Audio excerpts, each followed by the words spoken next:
I went to visit my brother in a state psychiatric hospital expecting to find him sedated, confused, or at least remorseful for the episode that landed him there. I wasn't prepared to leave questioning my own memory.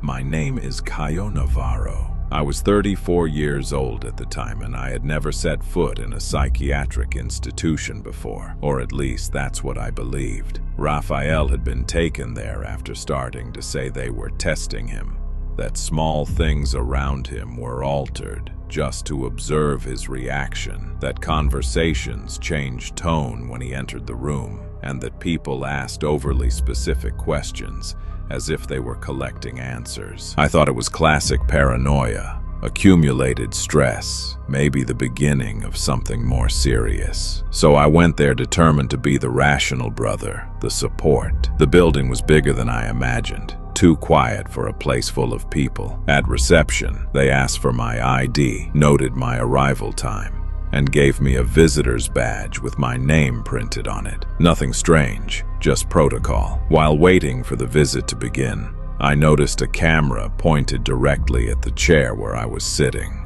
Then another in the side corridor, another above the door. I told myself it made sense. A psychiatric hospital is a sensitive place, but the feeling of being watched started there, discreetly, almost absurdly, as if I were absorbing my brother's paranoia before even seeing him.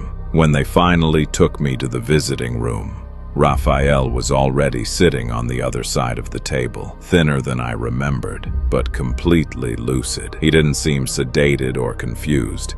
He seemed too attentive. The first thing he said to me wasn't, "How are you?" It was, "How long did it take for them to call you?" That caught me off guard, because no one had called me. I went there on my own. I told him that, and he nodded as if confirming a hypothesis. During the conversation, he didn't try to convince me of anything absurd. He didn't mention global conspiracies. He just repeated one thing several times, always in a low voice. "Pay attention to how they talk to you." I assumed it was part of the delusion and tried to redirect the conversation toward childhood memories, toward something concrete. But every time an employee entered the room to check something, Raphael would fall silent and observe me. Not the employee, me, as if he were analyzing my reaction. At one point, he leaned slightly forward and whispered, "Haven't you realized yet that you're already participating?" I felt a strange unease. Not fear, just that unsettling sensation when someone suggests something impossible, and for a brief second, your brain tries to process it. I ended the visit early, more irritated than frightened, and went back to reception to register my departure. The receptionist didn't ask if the visit had gone well. She asked if I was feeling oriented. The word sounded too technical to be casual. While she was typing, I saw my name on the computer screen, not in the visitor field, but in a side tab with an open note. I recognized my last name because it was bolded, and before I could read anything else, she minimized the window with practiced speed. I asked where my brother was. She replied that Raphael had been cooperating with the team from the beginning, as if answering a question I hadn't asked. Then I asked when he would be discharged. She looked at me for a few seconds and said, "That depends on how you progress outside of here." I laughed, assuming I had misunderstood, but no one corrected her. I left with the distinct feeling that something in the conversation had shifted, though I couldn't identify when. 2 days later, I received a call from the hospital. Not about Raphael, about me. They said I had left a personal item in the visiting room, and that it would be important for me to return and collect it. I almost ignored it, but curiosity won.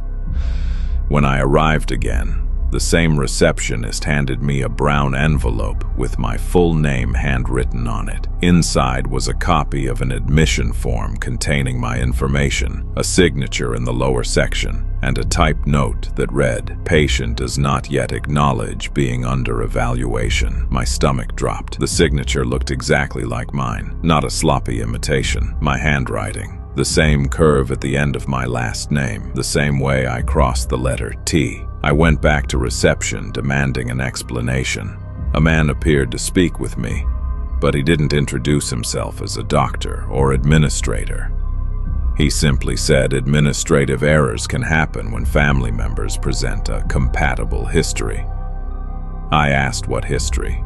He calmly replied that previous visits of mine were already in the system. Visits I had no memory of making. Then he asked almost casually, "Are you sure this is the first time you've come here?" In that moment, I searched for any childhood memory, any image connected to that building. All I found was an emptiness too clean, like a file that had been recently deleted.